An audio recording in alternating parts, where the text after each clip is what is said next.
কৰি হবে ৰাৱণ ৰজাই মনে মনে ভাবে হও আজি দেখোন মই মাৰি পেলোৱা ল'ৰা ছোৱালীহালৰ 15 বছৰ বয়স হ'ল ব্ৰহ্মাৰ ওচৰলৈ যাওঁ সেই ল'ৰা ছোৱালীহালৰ বিয়াখন হ'ল নে নাই মই ব্ৰহ্মাক সুধি পুছি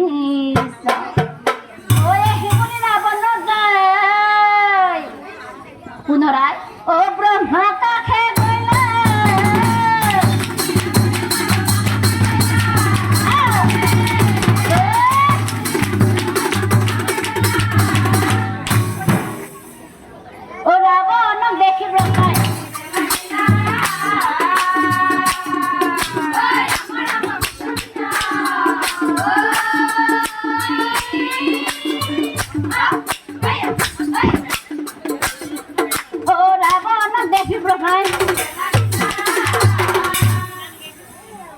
হেৰা ৰজা ৰাৱণ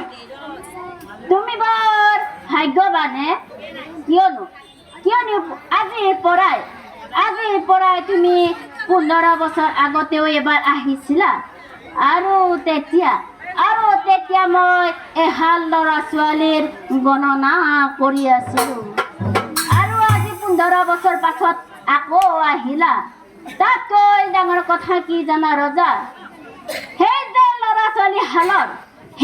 ল'ৰা ছোৱালীহালৰ বিয়াখন হ'ব বুলি কৈছিলোঁ সাগৰৰ সিটো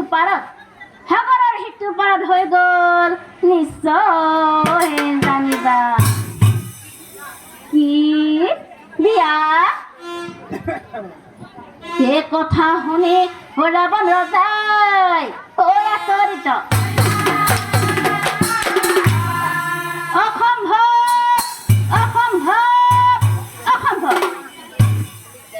মাত নিদি ৰাৱণ ৰজাই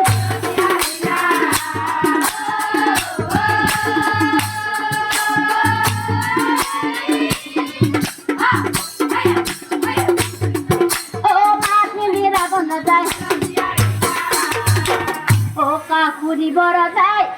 ভাবি পোৱা এতিয়া চাওক ৰাইজ যিজন ঘাতকক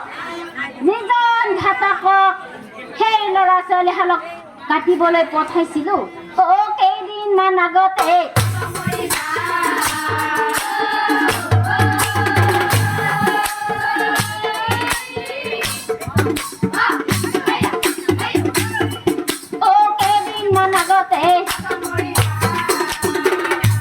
ৰাৱণ ৰজাই মনে মনে ভাবে মানুহে কয় পৰক বনত বাস আজি যদি সেই ঘাতকক বিশ্বাস নকৰিলোহেঁতেন তেনেহ'লে ব্ৰহ্মাৰ ওচৰত মই লাজত পৰিবলগীয়া নহ'লহেঁতেন ঠিক আছে পুনৰ মই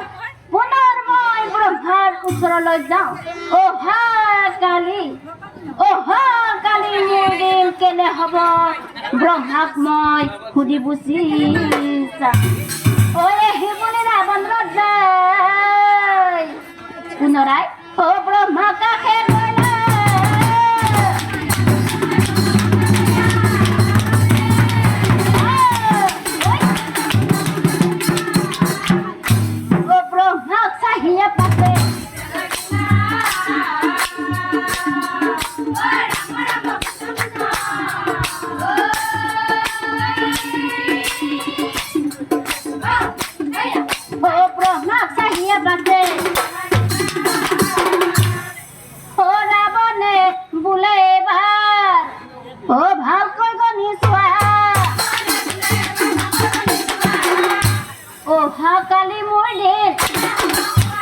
অহাকালি মোৰে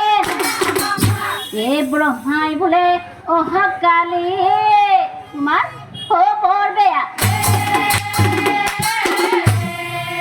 মই ৰজা গণনা কৰি চালো নহয় পুৱাৰ পৰা গধূলি